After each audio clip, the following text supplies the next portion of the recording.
അപ്പൊ പ്രേക്ഷകരെ നമ്മുടെ അഭ്യർത്ഥന മാനിച്ച് നസീർക്ക ദാ വേദിയിൽ എത്തിയിരിക്കുകയാണ്. നസീർക്ക അഭ്യർത്ഥനയല്ല, ഇത് പേടിച്ചിട്ട് വന്ന് നിൽക്കുന്നതാണ്. അല്ല, ഞങ്ങളുടെ അഭ്യർത്ഥനയാണ്. ഞങ്ങളുടെ അഭ്യർത്ഥന കേട്ട് ഞങ്ങളുടെ റിക്വസ്റ്റ് അക്സെപ്റ്റ് ചെയ്ത് വന്നിരിക്കുകയാണ്. അല്ല, ഇന്ന് ഞാനൊരു ഡൗട്ട് ചോദിച്ചോട്ടെ? ചോദിച്ചോളൂ. ഇത്ര മ്യൂസീഷ്യൻസ് ഇരിക്കുന്ന ഈ ഒരു വേദിയിൽ വന്ന് എങ്ങനെ കിട്ടി കുട്ടി നിനക്ക് ഇത്ര ധൈര്യം? അതാണ് എന്റെ ചോദ്യം. ഒരേ ഒരു ചോദ്യം അതാണ്. ഇത്രയും മ്യൂസിക് അറിയാവുന്ന ആൾക്കാർ ഇവിടെ ഇരിക്കുമ്പോൾ ഈ പാവപ്പെട്ട എന്നെ വിളിച്ചിന്റെ അകത്ത് കേട്ട എല്ലാ കാര്യം ഉണ്ടോന്നു. അതാണ് നമ്മുടെ ഒരു ഫ്രഷ് കോൺസെപ്റ്റ്. പക്ഷേ ഇവരുടെയൊക്കെ പാട്ട് നമ്മൾ എപ്പോഴും കേൾക്കുന്ന നസീർക്കയുടെ പാട്ട് അങ്ങനെ എപ്പോഴും കേൾക്കാൻ പറ്റില്ല. ഓ എന്ന് പക്ഷെ പ്രേക്ഷകരെ കൂടുതൽ നസീർക്കയുടെ പാട്ട് ഈ ഒരു ദിവസം കേൾക്കാൻ ആഗ്രഹിക്കുന്ന ഒരാള് ഇതാ അവിടെ തട്ടൊക്കെ ഇട്ടിരിക്കുന്നുണ്ട്. അതെ. അപ്പൊ ഇത്തക്ക് വേണ്ടി നമ്മളൊരു പാട്ടായിട്ട് കൂട്ടേണ്ട, ഒരു പരീക്ഷണം പറക്കലായിട്ട് കൂട്ടിയാൽ മതി. ഓക്കെ, നമുക്കത് നമ്മുടെ മ്യൂസീഷ്യനെ ആദ്യം തന്നെ അറിയിക്കാം അല്ലേ? ഞാനിങ്ങനെ ഒരാളെ പുതിയത് ഇൻട്രൊഡ്യൂസ് ചെയ്യാൻ വേണ്ടി കാത്തിരിക്കാണ്. ആ പിന്നെ എന്റെ സൗണ്ട് എന്നാന്ന് പറഞ്ഞിട്ട് പറ്റിച്ചു തന്നെ. അല്ല, സാഹചര്യം വന്നിട്ടില്ല. ഞാന് കുട്ടിക്ക് ചാൻസ് കൊടുക്കാമോ അതോ ശ്രേയ ഘോഷലിന് ചാൻസ് കൊടുക്കാമോ എന്നിങ്ങനെ ഈക്വൽ ആയിട്ട് ചിന്തിച്ചതാണോ അതോ അല്ല, ഞാനൊരു കമ്പാരിസൺ ചെയ്താണ്. രണ്ടുപേരും ഈക്വൽ ആണല്ലോ. അപ്പൊ പിന്നെ മുളമേ നിനക്ക് വേണ്ടിയിട്ടുള്ള പാട്ടാണ്. All the best.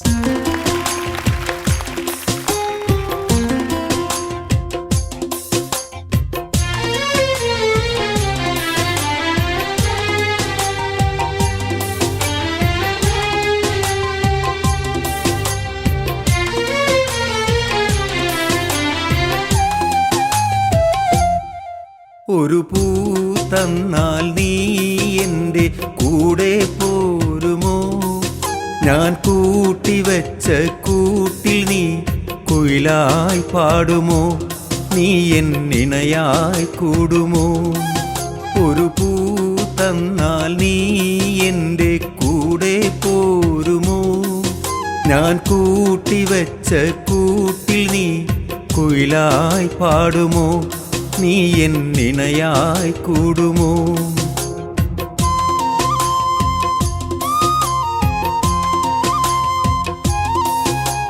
കരളിൻ്റെ മുത്തല്ലേ നീ, കനവിൻ്റെ നിറമല്ലേ നീ, വിരിയുന്ന പൂവിനഴകേ തിളങ്ങുന്ന താരകമേ. കരളിൻ്റെ മുത്തല്ലേ നീ, കനവിൻ്റെ നിറമല്ലേ നീ, വിരിയുന്ന പൂവിനഴകേ തിളങ്ങുന്ന താരകമേ. എൻ സഖിയായി നീയും വരുമോ? മനം നിറയെ മധുരം തരുമോ? അഴകിൻ്റെ അഴകല്ലേ, അനുരാഗമലരല്ലേ.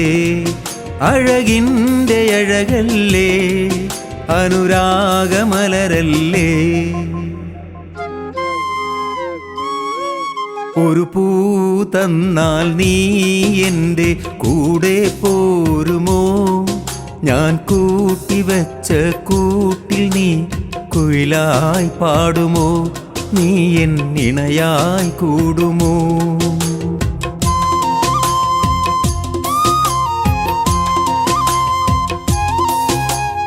മനസ്സെന്ന മോഹക്കുടിലിൽ നിറയുന്ന സ്നേഹക്കനികൾ കൊതിയോടെ പങ്കിടുവാനായി കിളിയെ നീ വന്നിടുമോ?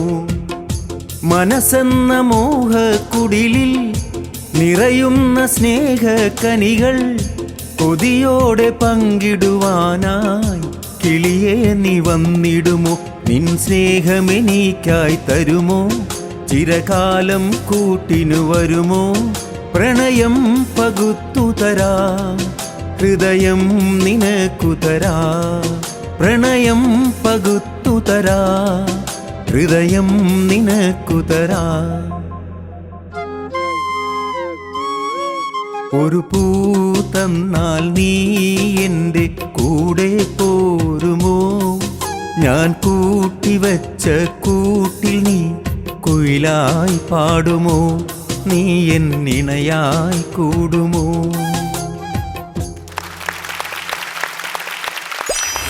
മീനാക്ഷി, ഇനി നമ്മൾ വളരെ പ്രധാനപ്പെട്ട ഒരു കാര്യത്തിലോട്ട് കിടക്കുകയാണ്.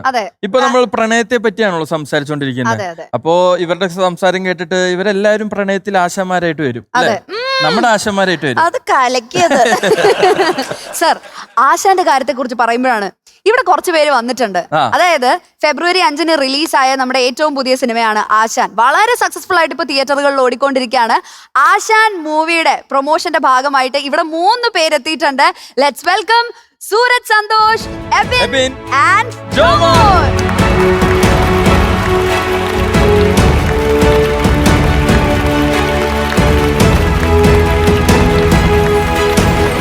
ഞങ്ങൾ നേരത്തെ പറഞ്ഞ പോലെ ആശാൻ സിനിമയുടെ വിശേഷങ്ങളൊക്കെ ആയിട്ടാണ് 3 ആശാന്മാർ ഇവിടെ എത്തിയിട്ടുള്ളത്. എന്താണ് നമ്മുടെ ഈ ആശാൻ സിനിമയെ പറ്റി സുരജാണ് പറയാനുള്ളത്? എല്ലാവരും സിനിമ കാണുക എന്നാണ് ആദ്യമായി പറയാനുള്ളത്. ആശാൻ വളരെ ഓണസ്റ്റ് ആയിട്ട് മേക്ക് ചെയ്തിട്ടുള്ള ഒരു ഫിലിമാണ്. ജോൺ പോൾ ജോർജ് എന്ന സംവിധായകന്റെ 3ാമത്തെ ചിത്രമാണ്. അദ്ദേഹത്തിന്റെ ആദ്യത്തെ 2 ചിത്രങ്ങൾ ഗപ്പി, അമ്പിളി എന്നിവയായിരുന്നു. സോ ആ 2 ചിത്രങ്ങളും കണ്ടിഷ്ടപ്പെട്ടവർ ഉണ്ടെങ്കിൽ ഈ സിനിമ ഡെഫിനറ്റ് ആയിട്ടും കാണണം എന്നൊരു അഭ്യർത്ഥന മാത്രമാണ് എനിക്കുള്ളത്. ആ സിനിമ നിങ്ങൾക്ക് വേണ്ടി സംസാരിക്കുമെന്ന് ഞാൻ പ്രതീക്ഷിക്കുന്നു. ഇതിന്റെ ഭാഗമാകാൻ കഴിഞ്ഞതിൽ സന്തോഷം. അടിപൊളി. അപ്പോൾ 3 സിനിമയിലും നമുക്ക് ഇത്രത്തോളം ഫീൽ തരുന്ന പാട്ടുകളാണ്. അപ്പൊ ഇങ്ങനെ ഒരു ഓഫർ വരുമ്പോൾ എന്തൊക്കെയാണ് പ്രതീക്ഷകൾ, എന്തൊക്കെയാണ് വരാറുള്ളത്? ജോൺ ഒരു സുഹൃത്തു കൂടിയാണ്. ഓരോ തവണ അവൻ സിനിമ ചെയ്യുമ്പോഴത്തേക്കും ഇങ്ങനെ അവസാന നിമിഷമായിരിക്കും ഇങ്ങനൊരു പാട്ടുണ്ട്, പാടാവോ എന്ന് പറഞ്ഞ് ചോദിക്കും. ഇതിന് മുന്നത്തെ അമ്പിളിയിലെ പാട്ടാണെങ്കിലും ശരി, ഗപ്പിയിലെ പാട്ടാണെങ്കിലും ശരി, ഞാൻ ഒരിക്കലും പ്രതീക്ഷിച്ചില്ല ഞാൻ പാടും എന്നുള്ളതൊന്നും. അതിനോടൊന്നും അങ്ങനെ പറയുന്നൊന്നുമില്ല. അവസാന നിമിഷമാണ് ഇങ്ങനെ പാടാമോ എന്ന് വെച്ചാൽ, അപ്പം യെസ് ഓഫ് കോഴ്സ് എൻ്റെ ജോലിയാണത്. അപ്പം ഞാൻ പാടാൻ പോയി. ഇതിലും അതുപോലെ തന്നെ അങ്ങനെ വിളിക്കുമായിരുന്നു ഇത് പാടണം. പിന്നെ ജോണിനോടെ പാടാൻ പോകുമ്പോഴത്തേക്കും ഈ സിനിമയിലൊരു പ്രത്യേകത എന്ന് വെച്ച് കഴിഞ്ഞാൽ ജോൺ ഡയറക്ടർ മാത്രമല്ല, മ്യൂസിക് കമ്പോസറുമാണ്. വേറൊരു പാട്ട് ഈ സിനിമയിൽ പാടിയിട്ടുണ്ട്. ജോൺ പോൾ ആക്ച്വലി പഠിച്ചത് ട്രിവാൻഡ്രം മ്യൂസിക് കോളേജിലെ മ്യൂസിക് ആണ് പഠിച്ചത്. സോ എന്നിട്ട് ഫിലിം മേക്കിംഗിലേക്ക് വരികയായിരുന്നു. അപ്പം ഈ പാട്ട് കുറച്ചുകൂടെ സ്പെഷ്യൽ ആവുന്ന അവന്റെ കോമ്പോസിഷനിൽ പാടാൻ പറ്റുന്നു എന്നുള്ളതാണ് ഒരു കുറച്ചുകൂടെ ഒരു പ്രത്യേകത എന്ന് വേണമെങ്കിൽ പറയാൻ പറ്റുന്നത്. ഇനി നമ്മള് എബിൻ, എനിക്ക് എബിൻ ഒന്നും വിളിക്കാൻ പറ്റുമെന്ന് എനിക്ക് തോന്നുന്നില്ല. നത്തുന്ന എല്ലാവർക്കും അറിയുള്ളൂ. അതെ, പേരിന്റെ അബിനാണോ എബിനാണോ എന്ന് പോലും എനിക്ക് ഡൗട്ട് ഉണ്ട്. നത്തുന്നാണ് പൊതുവെ എല്ലാരും കാണുമ്പോൾ വിളിക്കുക. ഇവരുടെ ഒരു സീരീസ് വളരെ ഫേമസ് ആയിരുന്നു യൂട്യൂബിലെ. കഥാപാത്രത്തിന്റെ പേരാണ് നത്ത്. നത്തുന്ന് സിനിമയില് വന്നപ്പോ പിന്നെ നത്ത് കൂടെ ചേർത്തു അല്ലേ? പൊതുനാമമായത്. ഇൻസ്റ്റാഗ്രാമിലൊക്കെ അത് തന്നെ നത്തുന്ന് തന്നെയാണ്. എങ്ങനെയുണ്ട് ഇപ്പം ആശാൻ എന്ന് പറഞ്ഞ ഒരു മൂവിയുടെ പാർട്ടാണ്? എന്താണ് ഇപ്പൊ എന്താണ് ആ സിനിമയെ കുറിച്ച് നമ്മളോട് പറയാനുള്ളത്? ശരിക്കും വളരെയധികം സന്തോഷം തോന്നുന്നു. ഒരുപാട് ഇഷ്ടപ്പെട്ട് ചെയ്ത സിനിമ തന്നെയായിരുന്നു. രോമാഞ്ചത്തിൽ ജോണേട്ടൻ പ്രൊഡ്യൂസറായിരുന്നു ഞങ്ങളുടെ. അപ്പോൾ പിന്നീട് അദ്ദേഹം ഡയറക്റ്റ് ചെയ്യുന്ന പടത്തിൽ ഒരവസരം നൽകി. അപ്പോൾ പടം എല്ലാവർക്കും ഇഷ്ടപ്പെട്ടു. അപ്പം ഒരു സിനിമയ്ക്കുള്ള സിനിമ പറയുന്നൊരു സിനിമ തന്നെയാണ് ആശാൻ. ശരിക്കും ഞങ്ങളുടെ ആശാന്മാർക്ക് ഇവിടെ വരാൻ പറ്റിയിട്ടില്ല. ജോണേട്ടനും ഇന്ദ്രൻ സേട്ടനുമാണ് ഞങ്ങളുടെ ആശാന്മാർ. ഞങ്ങളവരുടെ ശിഷ്യന്മാരാണ്. അപ്പോൾ അവർക്ക് വരാൻ പറ്റിയിട്ടില്ല. അപ്പോൾ വളരെയധികം സന്തോഷം തോന്നുന്നു. ഒരുപാട് ഇഷ്ടപ്പെട്ട സിനിമ തന്നെയാണ്. ജോമോൻ വളരെ കോൺഫിഡന്റ് ആണ്. എന്ത് ചോദിച്ചാലും അതൊക്കെ പടം എന്തായാലും അടുത്ത പടം എന്നെ ഓണാണ്, ഞാൻ തകർക്കും എന്നുള്ള ജോമോന് ഭയങ്കര കോൺഫിഡൻസ് ഉള്ള ഒരു കാര്യം കൂടാണ്. ആശാൻ സിനിമയെ കുറിച്ച് ആശാൻ സിനിമയ്ക്കുള്ളിലെ സിനിമയാണ് കഥ മൊത്തത്തിൽ. പിന്നെ നമ്മുടെ ആശാൻ ജോൺ പോൾ ജോർജിന്റെ ഇത്രയും കാലത്തെ എക്സ്പീരിയൻസ് ആണ്, സിനിമയിലുള്ള എക്സ്പീരിയൻസ് ആണ് നമ്മൾ സിനിമയായിട്ട് ആശാനായിട്ട് വരുന്നത്. ഇപ്പോഴത്തെ കാലത്തെ സിനിമകളെ പറ്റി ചർച്ച ചെയ്യുന്നുണ്ട്. ഇപ്പോഴത്തെ കാലത്തെ ഒരുപാട് കാര്യങ്ങൾ, സിനിമയിൽ നടക്കുന്ന ഒരുപാട് കാര്യങ്ങൾ ചർച്ച ചെയ്യുന്നുണ്ട്. ഭയങ്കര രസമാണ് പടം. തിയേറ്ററിൽ പോയി കാണണം, കാണാത്തവർ. അപ്പൊ എന്തായാലും നമ്മള് നേരത്തെ പറഞ്ഞ പോലെ തന്നെ February 5 റിലീസ്. ഇപ്പൊ നമ്മളെല്ലാ എന്താ പറയാ, അത്രയധികം ആൾക്കാർ അത്രയധികം നല്ല അഭിപ്രായങ്ങൾ പറയുന്നുണ്ട്. വളരെ സക്സസ്ഫുൾ ആയിട്ടാണ് ഇപ്പൊ ആശാൻ പോയിക്കൊണ്ടിരിക്കുന്നത്. അപ്പൊ എന്തായാലും നമ്മൾ ഇന്ന് അറിയാലോ, ഇന്ന് February 14 ആണ്, വാലന്റൈൻസ് ഡേ ആയിട്ട് നമ്മൾ ഒരു ചെറിയ സെലിബ്രേഷനിലാണ്. അതെ, നമുക്ക് വേറെ വഴിയില്ല. അതെ, അപ്പൊ കപ്പിളായിട്ട് വരാത്ത ഞങ്ങളെ ഉള്ളം തോന്നുന്നു.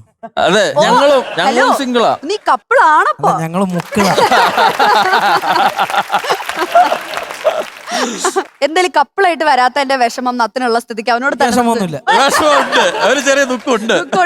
പറഞ്ഞിരുന്നെങ്കിൽ കപ്പിളായിട്ട് എന്നൊക്കെ പറഞ്ഞും പോയി. മുക്കളായി വന്നതിന്റെ ഒരു ദുഃഖമുണ്ട്. എന്താണ് വാലന്റൈൻസ് ഡേ എന്ന് പറയുമ്പോ ഒരു മെമ്മറി എന്താണ്? സ്കൂളിലത്തെ ആവാം, കോളേജിലത്തെ ആവാം, എന്തും ആവാം.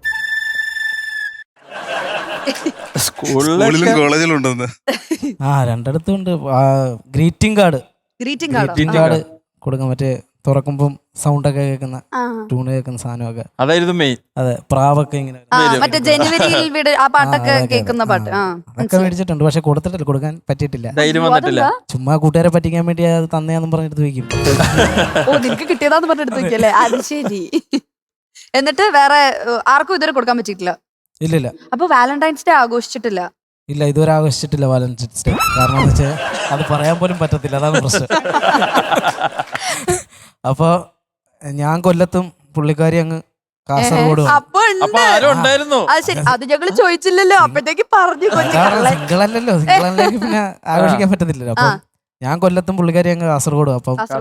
അപ്പം നല്ല ഡിസ്റ്റൻസ് ഉള്ളതുകൊണ്ട് ആഘോഷിക്കാൻ ഇതുവരെ പറ്റില്ല. 2 ദിശയില അല്ലേ? അതെ, ഉത്തരധ്രുവവും ദക്ഷിണധ്രുവമാണ്. ഇതൊക്കെ സത്യപ്രതി വളയ്ക്കാൻ വേണ്ടിട്ട് കണ്ടുപിടിച്ചതാണോ ഈ വാക്കുകളൊക്കെ? ഓക്കെ, അടുത്തതായി നമുക്ക് ജോമോനിലേക്ക് കിടക്കാം. അതെ, ജോമോൻ എങ്ങനെയാണ് പൊതുവെ ഈ ഒരു ദിവസം ആഘോഷിക്കാറ്? ഞാനിപ്പോ ആഘോഷിക്കാറില്ല. മുമ്പ് കോളേജിലൊക്കെ ആഘോഷിച്ചിട്ടൊന്നുമില്ല, ചില്ലിയതൊക്കെ പോകാറുണ്ട്. ആഘോഷിക്കുന്നവർ ഇടയ്ക്ക് ബലൂണൊക്കെ പൊട്ടിക്കും. സ്വന്തമായിട്ട് ബലൂൺ വെച്ച് പൊട്ടിക്കും. വാലന്റൈൻസ് ഡേ കുറച്ച് ഓവർ റേറ്റഡ് ആണെന്ന് തോന്നിയിട്ടാണോ അതോ മൊരടിച്ചു പോയ ജീവിതം? എന്ത് പറ്റി? ചെറിയ ക്രിഞ്ച് അടിച്ചു തുടങ്ങിയത്. ക്രിഞ്ച് അടിച്ചു തുടങ്ങിയത്. അല്ല, പ്രേമിക്കുന്നവർക്ക് അതിനൊരു പ്രത്യേക ഒരു ദിവസത്തിന്റെ ആവശ്യമൊന്നുമില്ല. ഇല്ല, അവന് പ്രേമൊന്നുമില്ല. അപ്പൊ ഭയങ്കര റൊമാൻറ്റിക് ആണോ എബിൻ?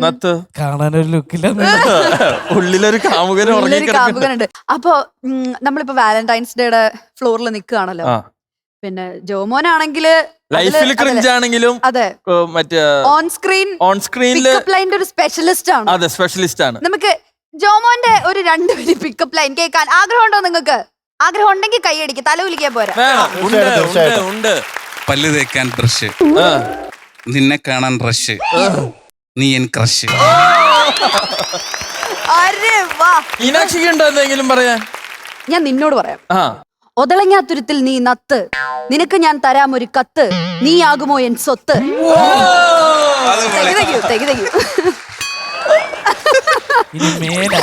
അതെ, ആവർത്തിക്കരുത് അല്ലേ? ഇതെന്നെ ഞാൻ എല്ലാ എപ്പിസോഡും പറയുന്നത്. ചിലപ്പോ ഇന്നൊരു മെസ്സേജ് വരും, ശ്രദ്ധിക്കണം, ആവർത്തിക്കരുതെന്നൊക്കെ പറഞ്ഞു കൂട്ടാ രാത്രി.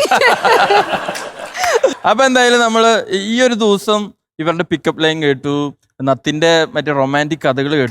ഇനി സൂര്യചേട്ടന്റെ ഒരു പാട്ട് കൂടി വന്നാലാണ് ഇപ്പൊ നമ്മൾ ഈ സംസാരിക്കുന്നതിന് ഒരു പൂർണ്ണത വരുള്ളൂ.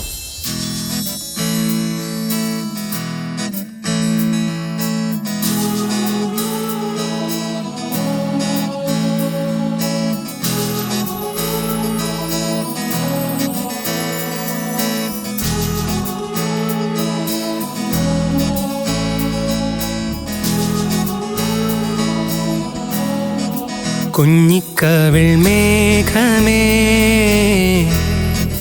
തുള്ളിത്തോളുമ്പാതെ നീ, പഞ്ഞിച്ചുരുൾ മാനസം നുള്ളിക്കെടുത്താതെ നീ,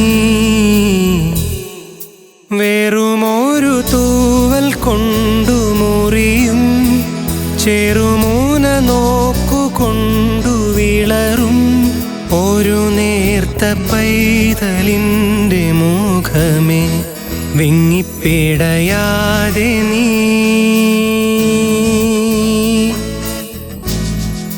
വെറുതെ വെറുതെ ഈ നൊമ്പരമിതോ വെറുതെ.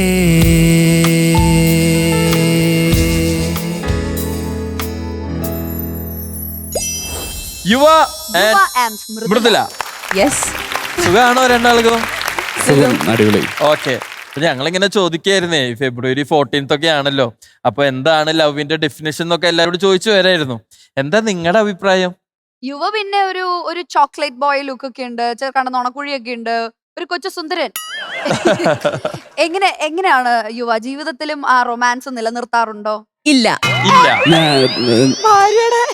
എന്നെ ഒന്ന് പറയാൻ അനുവദിക്കോ? ഞാനൊരു അൺറൊമാൻറ്റിക് മൂരാച്ചിയാണെന്നാണ് എന്റെ ഭാര്യ.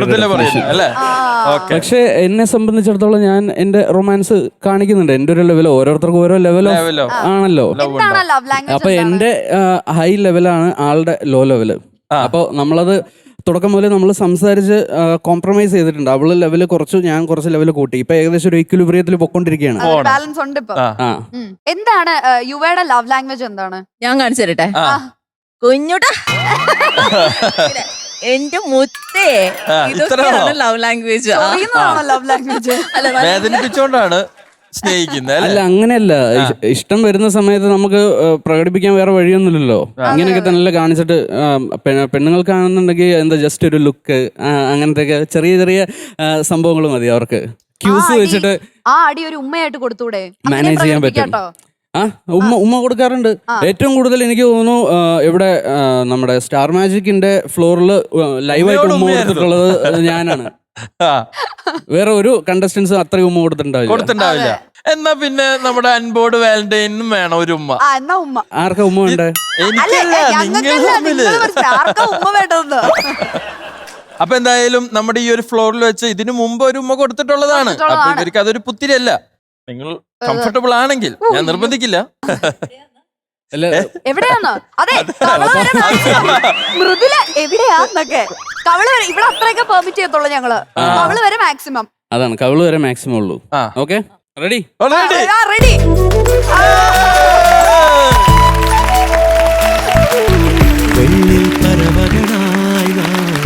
അപ്പൊ എന്തായാലും നമ്മൾ എല്ലാവരുടെ വിശേഷങ്ങളൊക്കെ അറിഞ്ഞു. എല്ലാം കൊടുക്കണ്ട. എനിക്കൊരു പരാതിയുണ്ട്. എന്താ സാർ? ഇവിടെ നമ്മൾ കപ്പിൾസ് ആയിട്ട് വന്നിരിക്കുന്നു, പക്ഷെ പാട്ട് പാടുന്ന ഒരു കപ്പിൾ ഇവിടെ ഉണ്ടായിട്ട് നിങ്ങൾ 2 ലൈൻ പാടിപ്പിച്ചില്ല. ചേച്ചിക്ക് എന്തായാലും ഒരു 2 വരി പാടണമെന്നില്ലേ? അഷ്ടപതി, ഒരു അഷ്ടപതി പാടാം. അഷ്ടപതി എന്ന് പറഞ്ഞത് ഫുൾ ലവ് ആണ്, എല്ലാ ലവേഴ്സിനും ഡെഡിക്കേറ്റ് ചെയ്തുകൊണ്ട്.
विकसित सरसिज विकसित सरसिज विकसित सरसिज ललित मुखेन विकसित सरसिज ललित मुखेन स्फुटति सा मलयज भवनेन स्फुटति सा मलयज विशिखेन यारमिता वनमालिना सखियारमिता वनमालिना सखियारमिता वनमालिना सखियारमिता वनमालिना सखियारमिता सखियारमिता सखियारमिता सखियारमिता वनमालिना सखी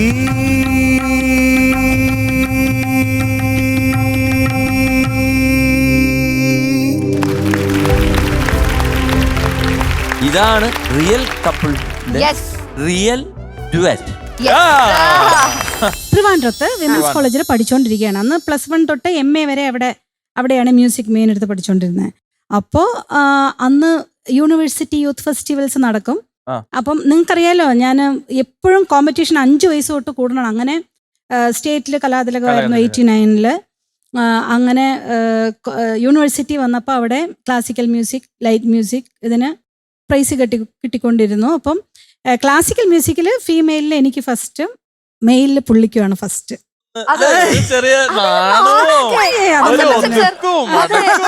ഇതുവരെ ബിന്നി ചേച്ചി ഇവിടെ ഇങ്ങനെ കണ്ടിട്ടുണ്ടോ? ഇല്ലെങ്കിൽ എന്തെങ്കിലുമൊക്കെ പറഞ്ഞുകൊണ്ടിരിക്കുന്ന പ്രേക്ഷകരെ നിങ്ങൾ ബിന്നി ചേച്ചി ഇങ്ങനെ അല്ല. അല്ല, അത് ഇപ്പൊ തുടങ്ങിയല്ലേ ഉള്ളൂ. ഞാൻ ആദ്യം നേരിട്ട് കാണുന്നത് കൃഷ്ണനെ. അപ്പൊ ഞാൻ എൻ്റെ ഒരു ഫ്രണ്ട് വഴി അറിഞ്ഞിരുന്നു. കൃഷ്ണൻ അങ്ങനെ എല്ലാരെയും ഒന്നും സമ്മതിക്കുന്ന ആളല്ല, അങ്ങനെ വളരെ പാട്ടുകാരെ. അപ്പോൾ എൻ്റെ അന്ന് ദൂരദർശൻ മാത്രമേ ഉള്ളൂ. പാട്ട് വന്നപ്പം എൻ്റെ ഒരു ഫ്രണ്ടിനോട് ചോദിച്ചു, ആരാണ് ഈ ബിന്നി രാമചന്ദ്രൻ ആണ് അന്ന്, ആരാണ്, നന്നായി പാടുന്നല്ലോ. അധിപൻ സിനിമയിലൊക്കെ കാണുന്ന പോലെ നിസകസ് നിസകസ് അതുപോലാണോ അല്ലേ? അപ്പൊ അവര് വന്ന് എൻ്റെ അടുത്ത് പറഞ്ഞു, മോഹന ഭയങ്കര അത്ഭുതമായി, കൃഷ്ണകുമാർ അങ്ങനെ ആരെയും അംഗീകരിച്ചു തരുന്ന ആളല്ല, പക്ഷെ നിന്നെ ഭയങ്കര, നിന്റെ പാട്ട് കേട്ടിട്ട് എന്നോട് ചോദിച്ചു. അവര് ക്ലാസ്മേറ്റ്സാ.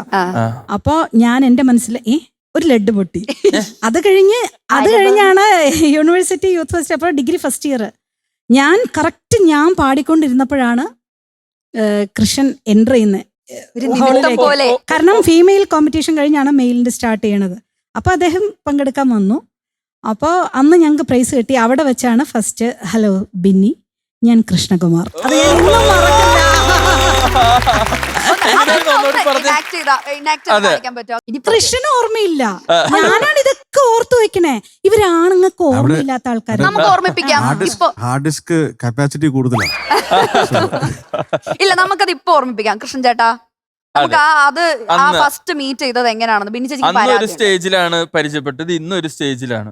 ഞാൻ ഏതാ പാടിയിരുന്നേന്ന് ഓർമ്മയുണ്ടോ? എനിക്കറിയാം കൃഷ്ണൻ പാടിയത്, പക്ഷെ ഞാൻ പാടിയത് ഓർമ്മയില്ല. അത്രേ ഉള്ളൂ. പാടിയത് ഏതാ? നേപ്പകട ഗുണ്ടേ, വരാളി രാഗം. അത് വരെ അറിയാന്ന്. കൃഷ്ണൻ ചേട്ടാ പറഞ്ഞു. കൃഷ്ണേട്ടന് എന്ത് പറയാനാണ്? സിറ്റുവേഷൻ ഒക്കെ ഓർമ്മയുണ്ടോ അന്ന് കണ്ടത് ആദ്യമായിട്ട്? എന്നെ അത് കണ്ടപ്പോ ഇങ്ങനെ ഞാൻ സ്റ്റേജിൽ ഇരുന്ന് പാടിയപ്പോ എന്നെ എന്ത് തോന്നി?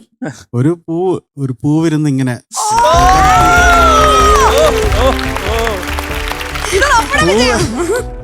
നൈർമല്യത്തോടു കൂടി പാടുന്ന ഒരു ശബ്ദത്തോടു കൂടി ഉണ്ടാവുന്ന ഇംപ്രസീവ് ആയിട്ടൊരു മ്യൂസിക് ആണ്. ഔസേപ്പച്ചൻ സാറ് പറഞ്ഞ പോലെ എന്റെ ഫസ്റ്റ് ലവ് മ്യൂസിക് തന്നെയാണ്. അപ്പൊ മ്യൂസിക് ഉള്ള സ്ഥലത്തെല്ലാം നമ്മളിങ്ങനെ കണ്ണു വിടർത്തി ഇങ്ങനെ ഇരിക്കുമല്ലോ, കാതും കണ്ണും. ആ പ്രണയം രൂപകൽപ്പന ചെയ്യുമ്പോഴത്തേക്കും ഉണ്ടാവുന്ന ആളാണ് ബിന്നി എനിക്കുണ്ടായത്.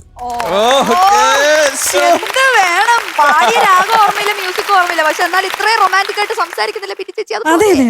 അതെ, എത്ര കാവ്യാത്മികമായിട്ടാണ് ആ സന്ദർഭത്തെ പറ്റി പറഞ്ഞത്. Personification of my ideas on music ആണ് ബിന്നി. ഇങ്ങനെ ഒരു സംഭവം വച്ചേ നിങ്ങൾക്ക് എല്ലാവർക്കും താങ്ക് യു കേട്ടോ. കാര്യല്ല ഇതൊക്കെ. വീട്ടില് പറയില്ല എങ്ങനെയൊന്നും? അങ്ങനെയൊന്നും പറയത്തില്ല. നിങ്ങൾ എങ്ങനെ പറഞ്ഞാൽ എന്താ കൃഷ്ണ ഡെയിലി എന്റെ അടുത്ത്? അല്ല, ഈ പറഞ്ഞ വാക്കുകളെല്ലാം ഔസേപ്പച്ചൻ സാറിനോട് എപ്പോഴും ഞാൻ പറയുന്ന ഒരു കാര്യമുണ്ട്. ഒരു മ്യൂസിക് കമ്പോസർ കമ്പോസ് ചെയ്ത് പാടുമ്പോൾ ഉണ്ടാവുന്ന ഒരു ജീവൻ നെക്സ്റ്റ് ഒരു സിംഗർ പാടുമ്പോൾ അതൊരു ജനറേഷൻ ഗ്യാപ്പ് വരും. അതുപോലെ ഞാനിത് വാക്കുകളോട് പറയുമ്പോൾ അത് ഡെഫിനിഷനായി മാറും. പ്രാക്ടിക്കൽ അതിനേക്കാൾ എത്രയോ ഉപരിയാണ്. ലേഡീസിനും അതൊക്കെ വലിയ ഇഷ്ടം. പൊക്കി പറയണത് അല്ല, പറയാറില്ലെങ്കിലും പാട്ടൊക്കെ പാടാറുണ്ടോ? പാട്ട് പാടിത്തരാണോ? അന്ന് ഞങ്ങൾ അപ്പോഴും പ്രണയിച്ചിട്ടില്ല. ഡിഗ്രി തേർഡ് ഇയർ വന്നപ്പം അന്നും ക്ലാസിക്കലിൽ ഞാൻ ഫസ്റ്റ്, ഇദ്ദേഹം ഫസ്റ്റ്. ഞങ്ങൾ ഒരു മീഡിയ സെന്ററിൽ ഇരിക്കുകയാണേ. ഈ പാർട്ടി മൈൻഡേ ചെയ്യുന്നില്ല. എന്റെ പാട്ടൊക്കെ കേട്ട് പാട്ടൊക്കെ ഇഷ്ടം. അദ്ദേഹം ഭയങ്കര റിസർവ്ഡ് ആളായിരുന്നു. അങ്ങനെ ആരോടും, എന്റെ അറിവില് വേറെ പെണ്ണുങ്ങളെ ആരെയും നോക്കില്ലാത്ത ആളാ. പെണ്ണുങ്ങൾ ഇങ്ങോട്ട് വന്നു. അല്ല, ഇപ്പൊ ഇദ്ദേഹത്തിന്റെ ഫ്രണ്ട് ഇവിടെ അപ്പുറത്തിരിപ്പുണ്ട് കേട്ടോ, മധു ബാലകൃഷ്ണൻ. മധുവിനറിയായിരിക്കും. കാരണം ഇവർക്ക് എന്നിലും മുമ്പേ അല്ലേ നിങ്ങള് ഫ്രണ്ട്സ് ആയിരുന്നു. അപ്പൊ ചെന്നൈയില്. അപ്പം എന്റെ നോട്ടത്തില് കൃഷ്ണന് അങ്ങനെ ഇല്ല. അപ്പൊ ആ മീഡിയ സെന്ററില് ഞങ്ങൾ രണ്ടുപേരും ദേ ഇങ്ങനെ ഇരിക്കുക. ഞാൻ ഇങ്ങോട്ടും പുള്ളി അങ്ങോട്ടും.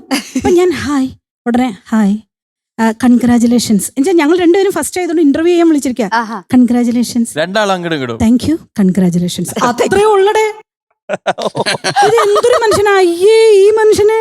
അപ്പൊ ആ ലഡു ഒക്കെ മാറ്റി ഞാനിവിടെ മുളകാക്കി മനസ്സിൽ മാറ്റി വിട്ടു. പിന്നെ ഞാനൊന്നും എനിക്ക് അങ്ങനെ പ്രേമം ഒന്നും ഉണ്ടായില്ല. ഉണ്ടായില്ല. ആ. പിന്നെ എങ്ങനെയാണ് തിരിച്ചെത്തിയത്? പിന്നെ അത് വലിയ കഥയാടേ. ഇതിൽ കൂടെ എങ്ങനെ പറയാൻ, ചെറുതാക്കി പറയാം. എന്റെ ചേട്ടൻ വയലിനിസ്റ്റ് ആണെന്ന് അറിയാലോ. അപ്പം ഇദ്ദേഹത്തിന്റെ കച്ചേരിക്ക് ചേട്ടൻ പറയട്ടെ, ചേട്ടൻ വയലിന് വിളിക്കുമ്പോ ഫോൺ എടുക്കാൻ ഞാനാ. അപ്പൊ ഫോൺ എടുക്കുമ്പോ ഞങ്ങളങ്ങനെ സംസാരിച്ച് പാട്ട് പാടാൻ തുടങ്ങി. പാടി പാടി പാടി പാടിയാണ് പ്രണയത്തിലേക്ക്. ഇതറിഞ്ഞപ്പോ വയലിനിസ്റ്റ് ആയ ചേട്ടൻ വയലന്റ് ആയോ? ഫോൺ എടുത്ത് തല്ലി പൊട്ടിച്ചു. അല്ല, നിങ്ങൾ വീട്ടിൽ കൂടുതൽ ക്ലാസിക്കൽ ആയിട്ടുള്ള പാട്ടുകളാണല്ലോ പാടാറ്. ഇങ്ങനെ പ്രണയം, ഈ പറയുന്ന ചെറിയ ചെറിയ, നേരത്തെ ഉണ്ണിച്ചേട്ടൻ പറഞ്ഞ പോലെ വഴുക്ക് മാറ്റാൻ വേണ്ടി എന്തെങ്കിലും ഒരു പാട്ട്, അല്ലെങ്കിൽ ഈ പാട്ട് ഒരു റൊമാൻറ്റിക് പാട്ട് ജീവിതത്തിലെ ഏത് സന്ദർഭത്തിലാണ് കൂടുതലായിട്ട് വരാറ്? പാടാറുണ്ട്, പക്ഷെ അങ്ങനെ സീരിയസ് ആയിട്ടല്ല, അങ്ങനെ പാടാറുണ്ട്. പിന്നെ ഞങ്ങൾ രണ്ടുപേരും ഫുൾ ഇപ്പോഴും പാടിക്കൊണ്ടിരിക്കുവല്ലേ. ഞങ്ങൾ രണ്ടുപേരും ഒരുമിച്ചാണ്. പിന്നെ കച്ചേരി ഏതോ ഒരു ഘട്ടത്തിൽ തനിയെ ചെയ്തുകൊണ്ടിരുന്ന കച്ചേരി ഒരുമിച്ചായി. Carnatic music husband and wife പാടുന്നത് ഒരുപക്ഷെ ഞങ്ങൾ മാത്രമേ ഉള്ളൂ എന്ന് വേണേ. Without any compromise on the voice, shruti. അല്ല, അപ്പൊ ഞാനൊരു ഡൗട്ട് ചോദിച്ചോട്ടെ. പൊതുവെ നമ്മൾ പറയില്ല, ഇപ്പൊ പേഴ്സണൽ ലൈഫും പ്രൊഫഷണൽ ലൈഫും കൂടെ വരുമ്പോൾ ചെറിയ അങ്ങോട്ടും ഇങ്ങോട്ടും ഒരു എന്തെങ്കിലും ഒരു ഡിസഗ്രിമെന്റ്സ് ഒക്കെ ഉണ്ടാവാം. നിങ്ങളുടെ ഇടയിൽ അങ്ങനെ എന്തെങ്കിലും ഉണ്ടാവാറുണ്ടോ പൊതുവെ? ഉണ്ടാവുമല്ലോ. ഞാനൊരു ഒരു മാനും അതൊരു വുമണും അല്ലേ. അതെ, അത് തന്നെ വേറെ അല്ലേ. അതെ. കോംപ്രമൈസ്. ഞാനൊന്ന് ഇന്റർഫിയർ ചെയ്തു. ഇപ്പൊ പറഞ്ഞ ഒരു കാര്യത്തിൽ വലിയൊരു അർത്ഥമുണ്ട്. അതായത് ഇവരുടെ യോജിപ്പിന്റെ കാര്യം ഞാൻ പറയണേ. മെയിൽ ശ്രുതിയും ഫീമെയിൽ ശ്രുതിയും ടോട്ടലി ഡിഫറെന്റ് ആണ്. It's very difficult to sing along. അവിടെ കൃഷ്ണന്റെ ശ്രുതിയും ബിന്നിയുടെ ശ്രുതിയും മാത്രയ്ക്ക് മാച്ചായിട്ട് പാടാൻ പറ്റുന്നത് കൊണ്ട് അവരുടെ ആ സ്വരച്ചേർച്ചയാണ്, ആ ശ്രുതി ചേർച്ചയാണ് അവർ ഒരുമിച്ച് പാടാൻ പറ്റുന്നത്. ജീവിതത്തിലും ചേർന്നത്. എത്രയോ സിംഗേഴ്സ് ഉണ്ട്, ഹസ്ബൻഡ് പാടും, നന്നായി ഗംഭീരമായിട്ട് പാടും, വൈഫ് പാടും, പക്ഷെ അവർക്കൊന്നും പാടാൻ പറ്റില്ല. കാരണം ശ്രുതി വേറെ, രണ്ടു ശ്രുതിയിൽ പാടാൻ പറ്റുമോ? ഇവിടെ അത് പറ്റുന്നുണ്ട്. അതിൽ നിന്ന് എന്താ മനസ്സിലാവണേ? അവര് ജീവിതത്തിലും ഒരു അത്രയ്ക്ക് ബ്ലെൻഡ് ആണ്.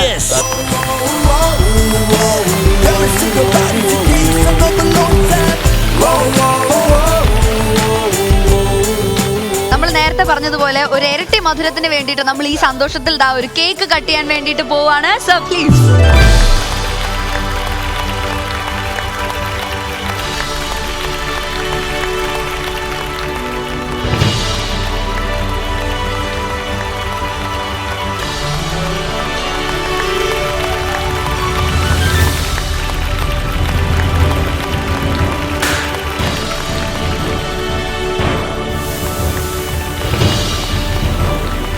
ടൈറ്റിൽ സ്പോൺസേഴ്സ് ആയ നമ്മുടെ അനശ്വര ജ്വല്ലേഴ്സിന്റെ ഓണേഴ്സ് 2 പേരും ഇവിടെ ഉണ്ട്.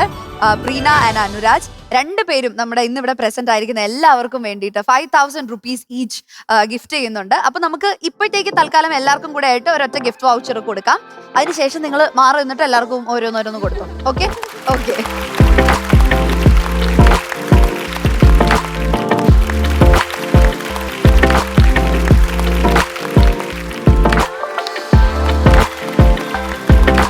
കേക്കൊക്കെ കട്ട് ചെയ്തു. നമ്മൾ അങ്ങനെ ഒരുപാട് വിശേഷങ്ങൾ പറഞ്ഞു, ഒരുപാട് ഓർമ്മകൾ സംസാരിച്ചു.